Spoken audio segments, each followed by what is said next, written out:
Hello, everybody. What is happening? I am back with another second to the last um, book review for Conan the Barbarian, guys. Sorry, I was just a little distracted from my window. Okay, anyway. All right, guys, yes, I'm almost done. Volume 5, Conan of Once and Future Kings. Boy, this title really gets me, guys. Like, I keep thinking of Mice and Men, but I'm like, no, that's not it. It should be like Of Mice and King or something bold, like Of Mice and King or Men and Kings, and I don't know, something. So I don't know, this cover, I'm just gonna say right off the bat, this cover is just very confusing. But it's in reference to Conan and Cole, King Cole of Valusia. And this is from issue 68, which was actually a really slam banging issue. Part of, what was it, 66, 7, and Marvel Feature Volume 2, number 7, which was not included in this volume.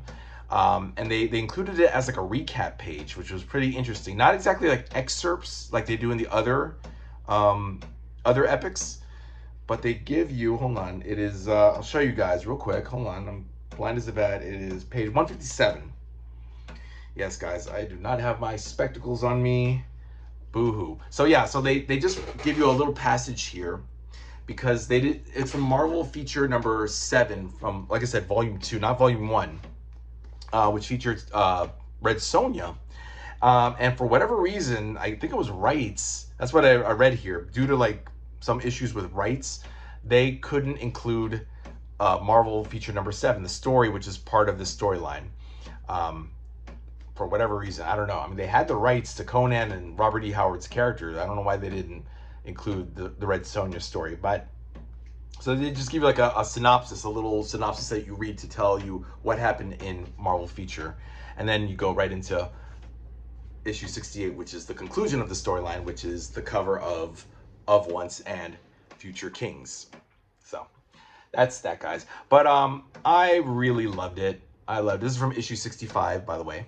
Okay, first of all, let me just say, the best issue out of all this was, and the most touching, I think, was issue 67, which had Conan, you had Belit, you had Red Sonja. Red Sonja comes back. You had Red Sonja fighting Belit.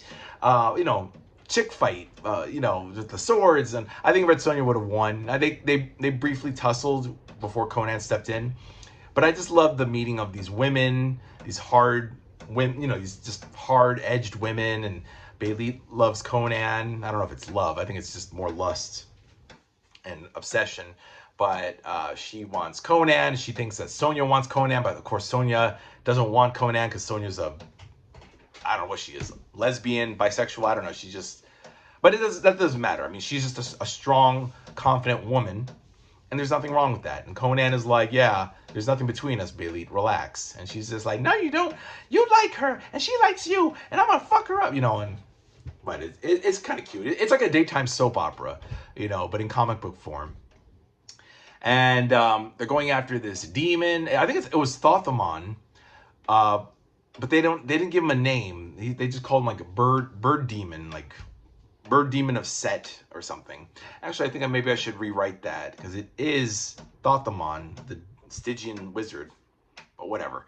And then in that same issue of 67, you had Conan reunites with Tara and Yusuf, who I wouldn't say he abandoned. He just, because if you guys remember, he killed the judge. Actually, Yusuf stabbed the captain of the guards to death, and in self-defense, and just like a straight-up gangster, he just stabbed him and just took off.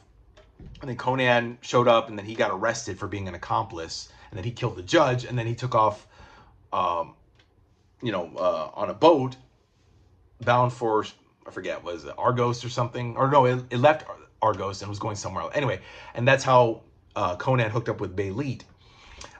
So like 10 issues later, from 57 to 67, he's out at sea and he's fighting, he's going down to like Africa, basically. It's like this Stygia, Kush, all these places, and just fighting all these black warriors, these people. He becomes Amra. Oh yeah, so issue 60 to 63 is like a 4-part story where they go down and they basically the deepest, darkest part of Africa, but they don't call it Africa. But it's an allusion to Africa. And he fights this dude named Amra, which means lion, and he abducts Belit.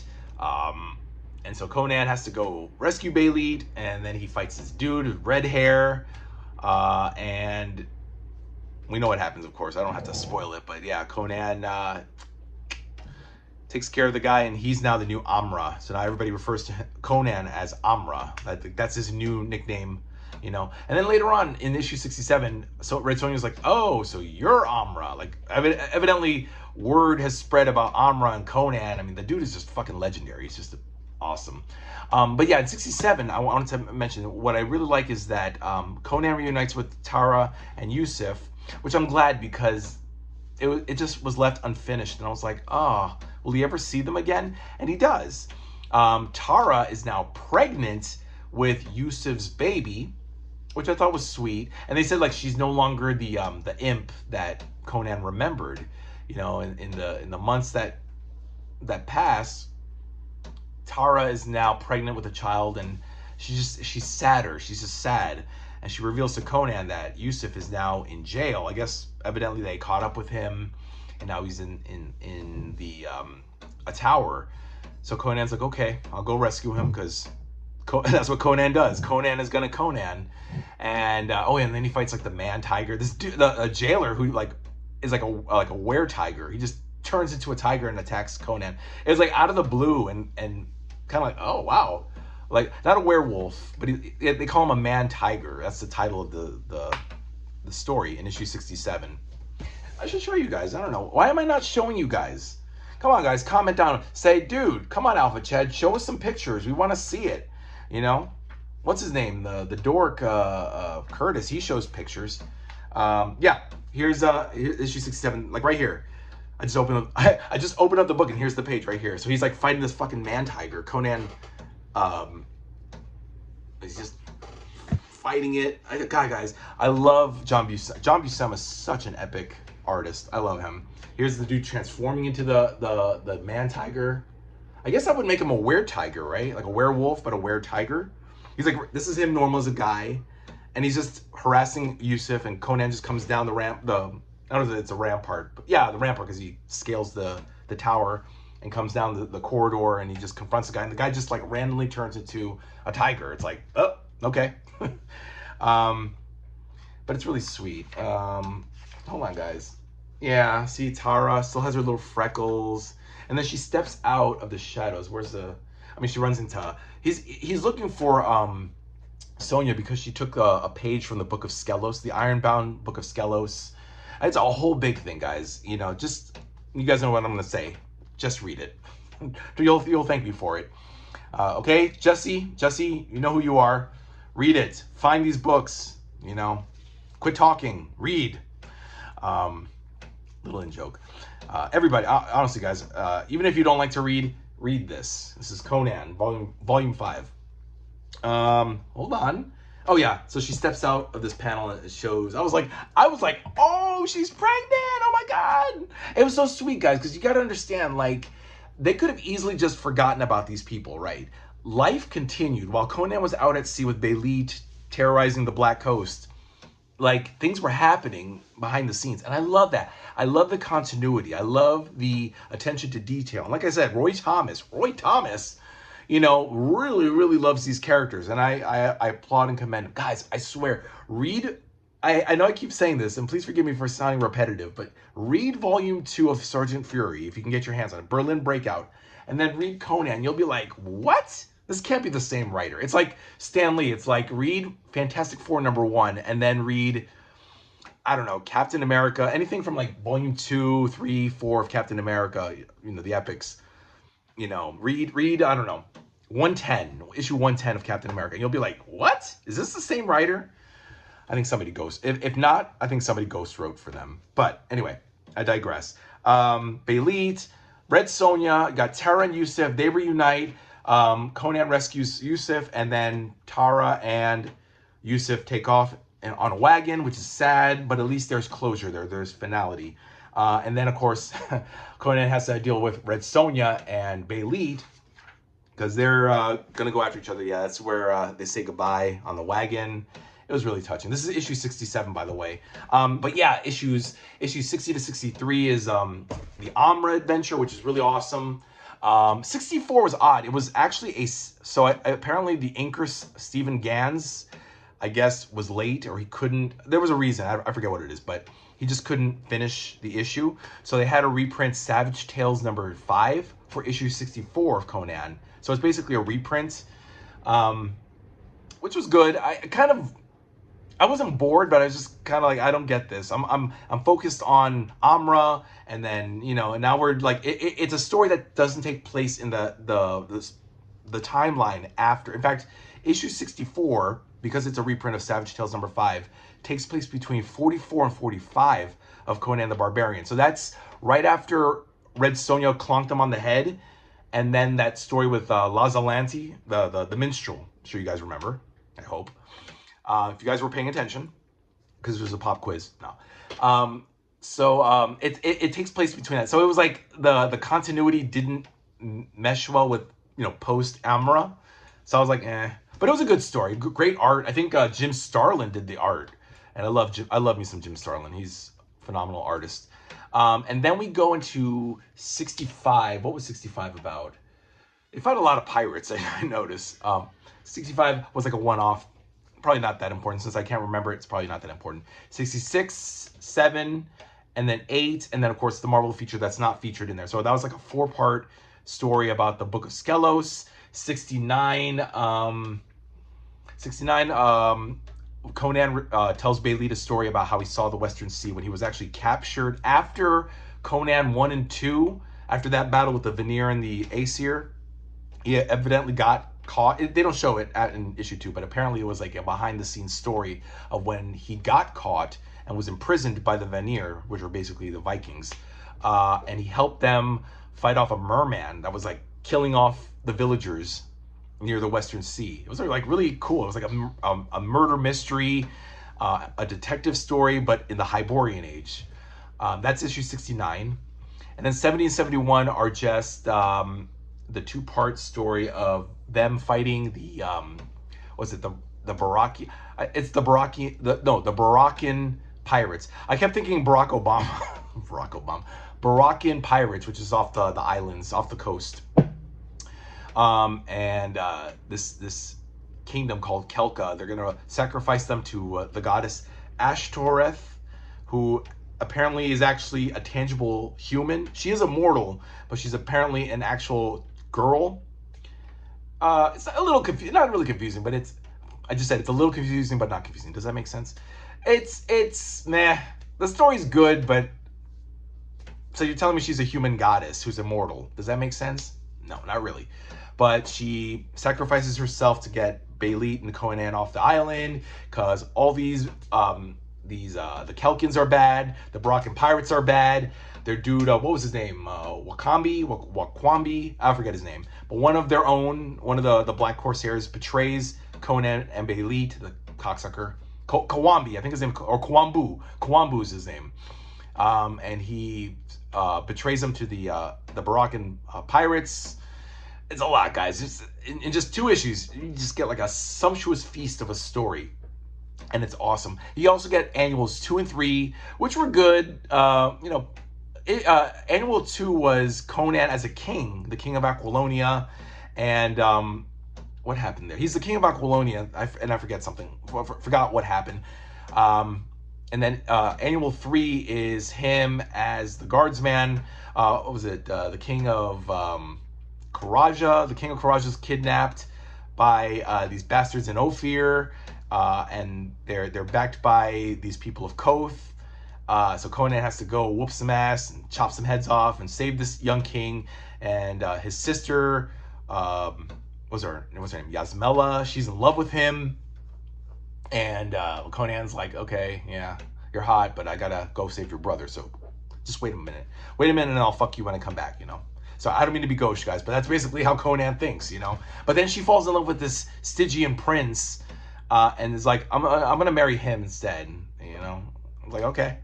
And that's the end. That's Annual 3. What was Annual 2? Annual 2 was... Oh, now I remember. Annual 2 was he's now Queen of Aquilonia, and Thothamon, there's this dude named Ascalante, who's plotting to have Conan killed, and he's plotting with these four guys, the Rebel Four, that's their name, and they are plotting to kill Conan. And then meanwhile, Ascalante's slave is Thothamon, who was a demon, wizard, sorcerer, bad guy, right? But he lost the Ring of Set, and now he's a slave of Ascalante. But of course, he finds the ring from one of the Rebel Four, and now is powerful. And so now he is plotting against Ascalante and also Conan to kill everybody. So like everybody's just outdoing everybody. It's, oh my God, it's like awesome, guys. It's like the best episodes of Breaking Bad mixed with James Bond, like spies and stuff. But it's in the Hyborian age, if that makes sense. So it's all takes place back in the day, pre-Cataclysm era. That's what they call it. And that's that, guys, really. And then there's a Powers record. I don't understand Power records. Oh, no, I do remember. They came out in the 70s, but I remember in the 80s, they also had like vinyl record stories where you would play them on a, for some of you kids, you don't know what I'm talking about. Like, you don't know what the VCR is. We used to have turntables where you, Michael, I'm sure if you're watching this, you know what I'm talking about. You had like vinyl discs and you played them on a turntable, and you played it with a needle, and it would tell you the story. So it came with a comic. It was a comic book with a record player. So rather than read, I guess they would have actors do the dialogue for you, like how I do when I read out loud. It's like, Conan's, yes, by Mitra, by Crom, I must slice this douchebag's head off. And then it would be like Red Sonja, oh no, you will not touch me. No, so, like, but it would be a girl's voice, an actual woman's voice. They would have actors like read them out, and you just read along. It was like for kids and stuff like that.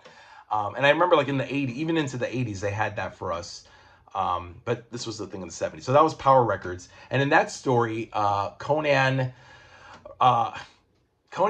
gets like chained to this dude, and then like he frees himself from the dude, and then the dude, he's this merchant guy, you know, this Middle Eastern guy, and he just gets abducted by a slug, like this big white slug. So Conan, being Conan, feels obligated to save the dude who imprisoned him. But in the narration, he's like, and Conan has grown oddly fond of this guy. I was like, really? But he like chained you up. He even says, the dude says he's gonna sell Conan to the galley slaves, or the slave galleys, the ships, you know, to row, like Ben-Hur, you know.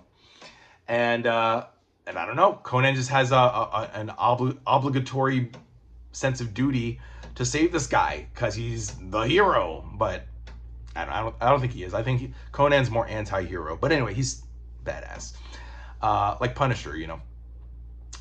So that's that. You know, good story, but pretty tamed. But I loved it, guys. This is so awesome. Volume 5, guys, of Once and Future Kings. That's the title. I didn't look. And now, guys, we're going to come to an end. This is the next and the last one. Guys, this is so bittersweet. I'm not going to lie to you. I really enjoyed this. Conan the Barbarian, ace quality stuff. And it ends here, you know, with issue 88, volume 6, in 1978. So we have 8 years and 88 issues of Conan that are released, with still 15 more years left until it cancels in 1993 to issue 275. So that's still 187. I did the math. 187 issues left to tell, guys. And we don't have it because Marvel didn't show the Robert E. Howard estate the money. Show them the money, Marvel. Come on. Give us what we want. We want the rest of Conan. I want the rest of Conan. What do you guys think? Let me know in the comments, guys. Do we want more Conan? Hell fucking yeah. I don't know what to expect here. We have more Roy Thomas, more John Buscema, and Howard Chaykin. Howard Chaykin gets a credit here, so good. And I like Howard Chaykin. So let's see what he does. Yeah, and it just covers issues 72 to 88, guys. That's it. That's what, 17 issues. The last 17 issues, 72 to 88, are told here. No annuals, no power records, no bullshit crossover or, you know, material from, I don't know why volume 5 had material from Foom 14. That's an extra. Nobody advertises an extra. Anyway, I'm rambling now, guys. I'm done. Let me know what you guys think in the comments below. Like it, like the communities tab, the rundown that I posted for you guys if you guys want to know what happened in each issue better than I explained it. And again, guys, I read these epics so you don't have to. However, I do encourage you to read these, guys. Read it, because it's a lot of fun. All right, guys, I'll see you next time with Volume 6 in a couple days, and have a good one. Bye.